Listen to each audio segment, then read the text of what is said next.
Hey guys, welcome to Fat Camp. Kind of a weird intro, but you'll get it. So Fat Camp was a documentary made by MTV in 2006 that just kind of feels like a fever dream. This documentary focuses on 5 different campers that all attend the same Fat Camp. Braylon, Petey, Diane, Matt, and Marisa. It's already hard enough to be a teenager, you know, your body's starting to change, you're getting new interests, and you're trying to find your place socially in the world. Now imagine being an overweight kid during all of that. The hypersensitivity you'd experience going through puberty during that time would make everything just 20 times harder. And for that reason, I believe something like Fat Camp to be an extremely useful tool. Not only does it get kids into better shape, but it gets them into an environment that lets them know they're not alone. There's other people just like them in this world trying to make it just like them. Now imagine during all of this you have a big camera crew in your face. It's so surprisingly awkward and weird to watch kids go through this.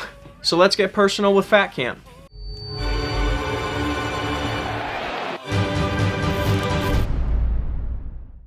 It starts out with introducing a little bit about 2 of the characters, Petey and Marisa.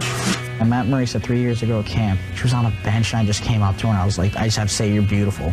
Petey met Marisa 3 years prior at the camp and he fell madly in love.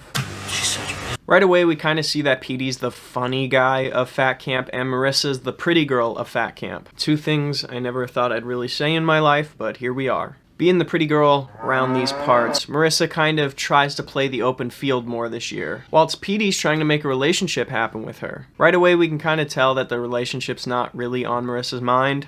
I saw her in February. We spent the whole day together and she kept on saying that I was fat, I was ugly, she said I was gross. You don't treat someone like that when they drive 6 hours to see you. Yeah, he drove 6 hours to hang out with her, and all she did was call him fat and gross. To be fair though, Marisa makes it pretty obvious to the cameras that she only sees Petey as a friend. I did like him last year, but my appeal of guys, it's kind of changed. And to be fair, Petey comes on pretty strong. Let me try Marisa again. Now we see a fun little scene of some junior counselors smoking behind a cabin. So now I'm getting... Wait, what? Wouldn't smoking be like one of the worst possible things you could do as a Fat Camp counselor? Being someone of an average weight, it's already bad, but being a heavier set person, it's probably even worse for you, especially at a young age like these kids. But nah, the MTV crew's just gonna film it and not say anything. We don't have any regard for their actual health. Now we're introduced to the sweetheart known as Diane. I'm like so excited to lose weight because like last year I came here and I lost 20 pounds.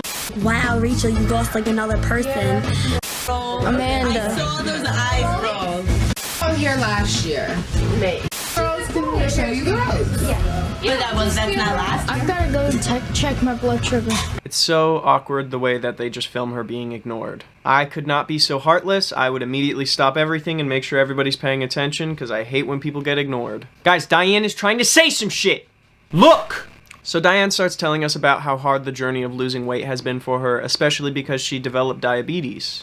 And then I got diabetes, which makes it even harder. A beautiful moment of a young girl showing her vulnerability on wanting to lose weight, and it's just Eric Cartman sitting there in the corner. It's a sweet shirt, to be fair. She also talks about how much medication she's on due to her various health problems and the side effects that they cause her. And every time they put me on a new medicine, you get different side effects. My stomach hurts. So it's hard to not be sick all the time.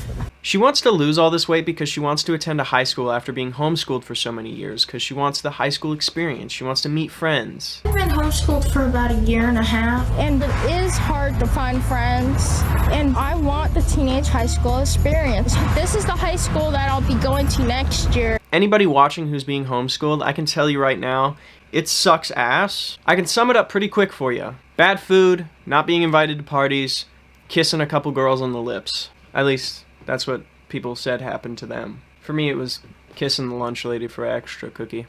So right away, Diane kind of has a breakdown and has to go see her mom, who's the nurse at the Fat Camp. I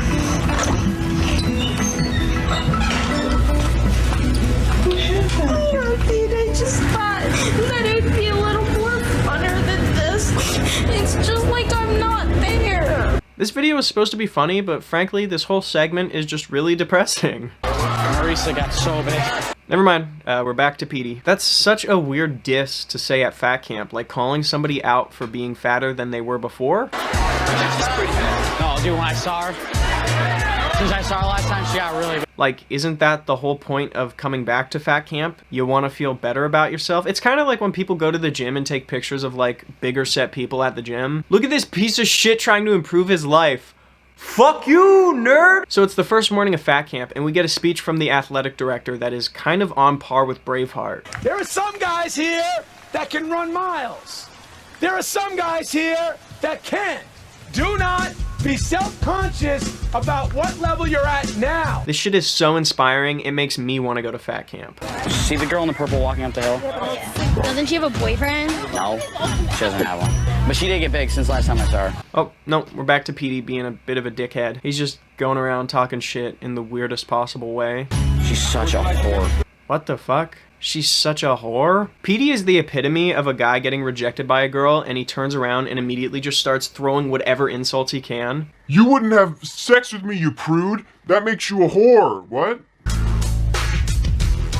People look out. One of our campers here, Braylyn, now leaves the camp, even though she's not allowed. You think I'm not gonna go buy a Pop-Tart? Go fuck yourself, fat camp. I got some Pop-Tarts. Although this is really funny to me because they're trying to like sneak away from fat camp, yet they have an entire MTV camera crew following them. Quick, we gotta get out of here with these 9 other people that have big cameras and boom mics. But you really hurt me over this year. By like, when I saw you in February, you're like, oh, I hate you, I hate you, I hate you. And I took that seriously. I took that seriously. You did say that. So Petey starts this confrontation with Marisa, and it's just awkward because I'm starting to think that Petey has been lying about the things he said. I don't think Marisa said any of those things about him. All right, read it, and then I'll talk to you whenever. He gives her this note, but he slaps it in her hand like he's the top dog, like the biggest dick motherfucker of fat camp. Just like gangster as hell. Hey bitch, take this note. Hope you enjoy it. Actually, I don't. I don't give a fuck if you enjoy it, bitch. Yeah, she really seems like she couldn't care less about this note. Marisa, since the moment I met you 3 years ago, I knew there was something special about you that I could not forget. Marisa starts showing other campers the note, and oh shit, guys. Things are starting to heat up. Things are getting quite juicy. Wait, the Peter I met today at cafeteria? I was saying he hated you. Like, I'm the one who lost 50 pounds. Did you see Mo? She got so fat. Now she's been told by other campers that he's been spreading the word that she got fatter. Guys, you wanna know what happened with me and Petey last night? How ironic. Drama-free zone, and immediately we hear them start spreading drama. So you guys are fucking liars. Okay, now we're introduced to Big Mike. Carl, Petey was talking about me. Petey, I'm gonna kick his ass. Lieber got dumb big, at least 90. Why would you ever say that about the biggest fucking beefcake at fat camp? I'm serious. You better watch your mouth. You guys gotta watch your mouth. Yo, don't touch me. No, listen to me. Matt, don't say it about who. About who? About who? I for real think Petey just shit his pants. Like he's trying so hard to act tough still, but he's desperately fleeing away. You fucking a bitch, I hate you, you cannot hit me, oh! Bitch. Fat campers don't play around. Braylyn is then caught by the director of the camp and confronted about her leaving. Remember like 15 seconds ago when she went and bought a Pop-Tart? I got some Pop-Tarts. She handles this confrontation very stupidly. Did you leave the grounds yesterday? No. You have a whole ass MTV camera crew filming a documentary about you, brother. You were literally caught in 4K. Although it's 2006, more like 720p. Why even lie? Like, why even lie? There was a camera in your fucking face the whole time. I just imagine the camera crew sitting there like trying not to chuckle their asses off because they know obviously she left. You did not go to the Shell station? Did not leave. You did not go to the Sunoco station? No. You didn't go anywhere? No. You understand that if you're lying... The next morning, we see the camp director find Braylyn again and confront her, but this time he comes in full head of steam. Listen, Yes. I'm really uncomfortable with the situation. She gives up right away and just tells him the truth, but she does it while she picks her belly button. Yeah, I won. I did. You did. I did. I guess this is like some sort of nervous tick, but also, ew. You finally admitted it, but I'm real disappointed. I gotta be honest with you. I'm really... Our next confrontation is a little weird. Are you bipolar? Do I have bipolar disorder? Yeah. Yeah. Okay, well that was a good-ass guess, Marissa. Damn. So Braylon's getting her punishment dealt out now by Christopher Walken. Or, wait. I want to know what's going through your mind when you decided... For real though, why did he go full Walken? So the friend who went out with Braylon is now being kicked out of fat camp, and we get the most dramatic exit of all time. And off campus as possible. Are you kidding me? No way.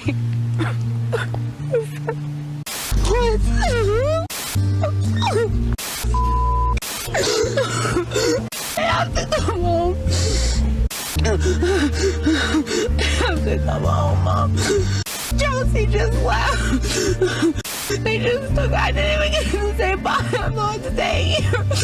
Leaving. Yeah, a little rough. No, there's that girl. She like comes up to me and talks to me. I don't know her. Hi. What's up? Chilling.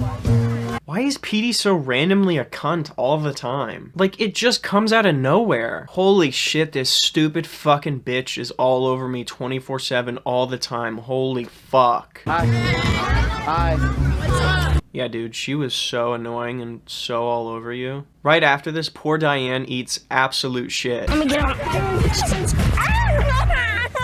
She fucking dies. Dominated by the bitch that is gravity. Just like Sandra Bullock. Camp director Tony now confronts Petey. I'm getting some complaints about you. Okay. Oh, I wonder why people have complaints about Petey. Listen, girls here are f***ing ugly. She got so big, holy. Come sit with us. We're having a party. Oh my god, they're losers. We should just walk away. Tori, we need to walk away. She plays this nice act at camp. She's a stoner. I've seen her on cocaine. I've seen her on heroin. I've seen her on shrooms. Yeah, I don't know.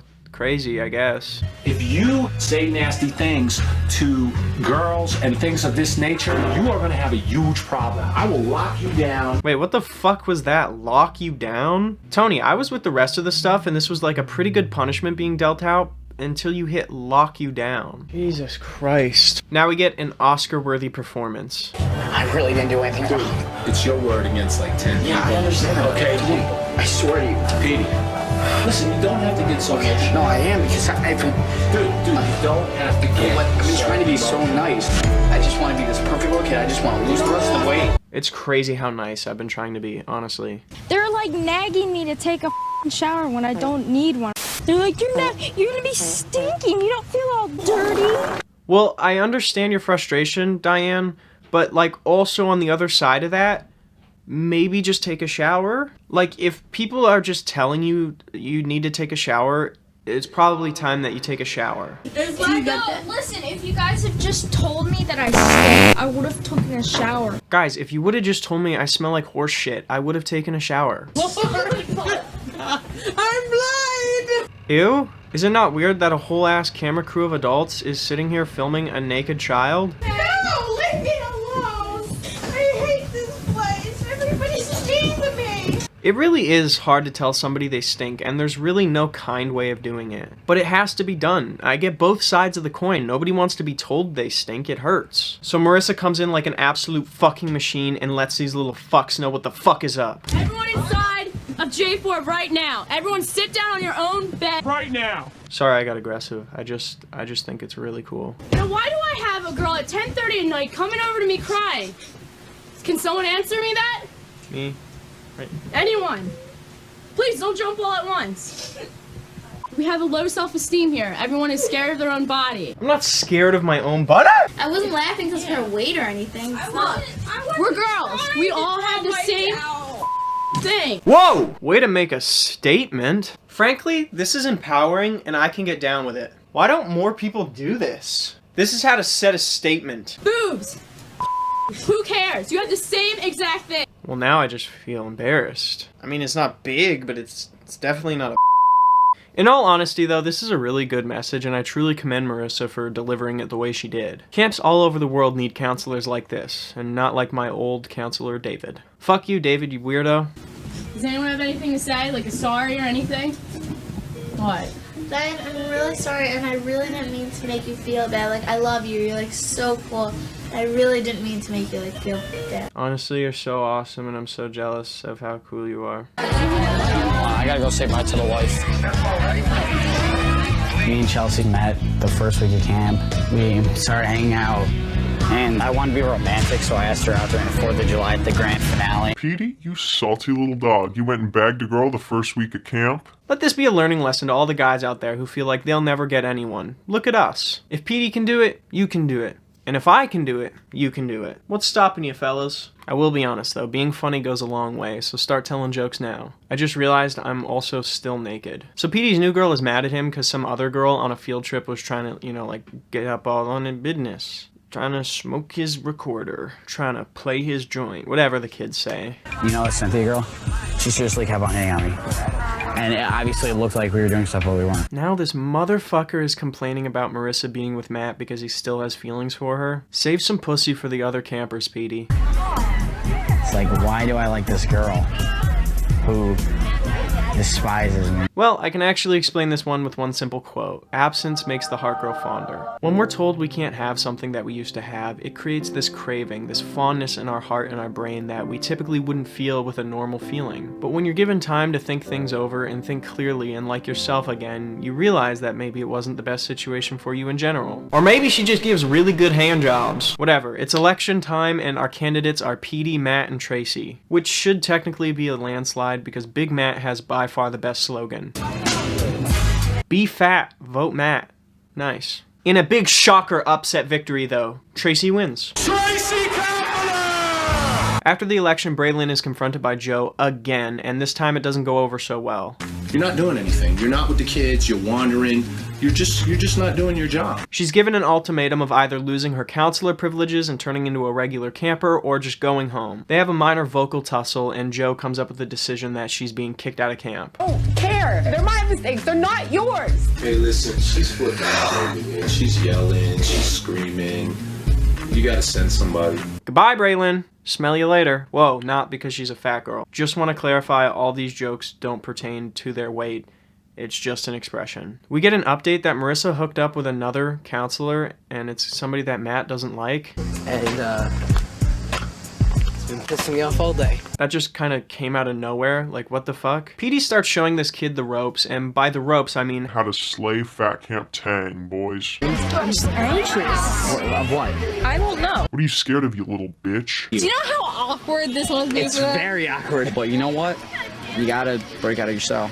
You can't be afraid all of your life. This scene is very toe-curling and awkward for the kids here. Now kiss her. I gotta go. Yeah, I fucking hate it. Obviously, though, she leaves from the awkwardness. Hey. I'm sorry, but Matt, you deserve better. Never settle out there, guys. If your significant other cheats, kick their bum ass to the curb and find someone who makes you happy. Oh, we're back to the matchmaking game with your creepy ass host, Petey. You kiss her right now.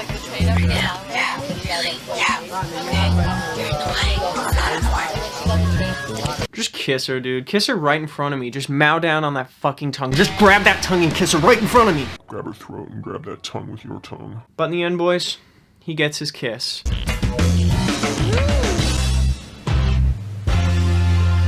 Package secured. Now they're having a concert night, and Diane is having a fucking blast.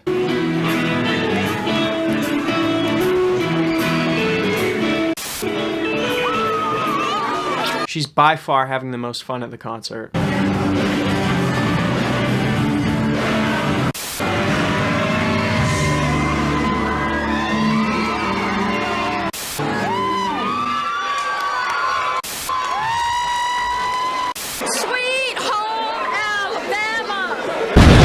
I fucking love Skinner, baby! Sweet home Alabama! Oh, sweet home! Where the skies are so blue, oh yes, sir! This is almost exactly what it looked like after I lost my virginity. I just walked around screaming Leonard Skinner lyrics. Ooh, that smell! Now Marissa has to leave camp early, and Petey doesn't like this at all. Marissa's always been a close friend to me, just like this summer's been really weird. And we've been not talking. It really upsets me that tomorrow she's leaving. It's all sad and dramatic and heartbreaking, and then Elvis and Dorothy come out of nowhere and jump out of a plane. No, for real, they do. It's a competition where the camp is split into two teams, Team Blue and Team Gold, and whoever wins by the end of it just wins. There's not really like a prize they talk about, you just kind of win. Now during one of the activities, someone sets off a bee's nest, and it's kind of brutal watching all these kids just getting stung by fucking bees nonstop. Yo, we got bees in here. Absolute mayhem going on. So blue team just dominates the rope burning competition, but this loss is extra hard for our man Petey. Not only did his gold team lose this one, he also lost his girl. I'd rather be friends than anything else. For the next 4 days? No. Hard life for a gangster like Petey. So blue team wins the whole thing, and tip of the fedora to you guys. Blue! Finally, it's final weigh-in time, and here are the results. Diane losing 16 pounds, Matt losing 33 pounds, and 27 pounds for Petey. Obviously, we couldn't get Marissa's final numbers or Braylin's due to them both being gone. So we're about reaching the end, but not without one more attempt to get Marissa back by Petey. Throughout this whole summer, we haven't talked the whole time. There have been bad vibes between us. We talked the whole year about how much fun we were going to have. We've been friends for 3 years. Why now, after 3 years, was this summer different? For all the I said about you, I'm truly sorry. He's quite the little Shakespeare, you know? If, like, Shakespeare was a horny little fat camper. I love how he just straight up gaslights the fuck out of her in this note. When people would call you a slut or a whore, I was there telling them that you weren't. When people would call you ugly and fat, I was there telling them that you were beautiful. When everyone was calling you a piece of shit slut and you stink like fucking maggots and ass, I defended you, you know? When every single person at the camp, every single one, when they all called you a fat stinky whore, I defended you, Marissa. You're not gonna find another guy like that. So last thing we get is an update on everyone's journey, and probably a good few months after this whole thing. Big Matt just doing Big Matt things. Who would have thought? Half is not that bad, honestly. Big shocker, big shocker. Good for him, and good for them. My overall thoughts on MTV Fat Camp is that it was a weird spectacle that we had happen in 2006. It's something that probably wouldn't be done again because of the kind of nature of where our society is. Yeah, I said society, get the frick over it. It just really seems like a bizarre concept when you think about it. I did a little dive on where these kids are now. Most of them you can't find much updates on, you know. Diane is just kind of roaming around, not really using social media. Marissa has become a health and fitness kind of icon, and Petey's a fucking douchebag. Who would have thought? But yeah, that was MTV Fat Camp. Thank you so much for watching, guys. Like, subscribe, comment, do all the things you want to do, unless you don't want to do that thing, and then in that case, you stink. Shout out to all my outcasts out there. I love you all. Goodbye!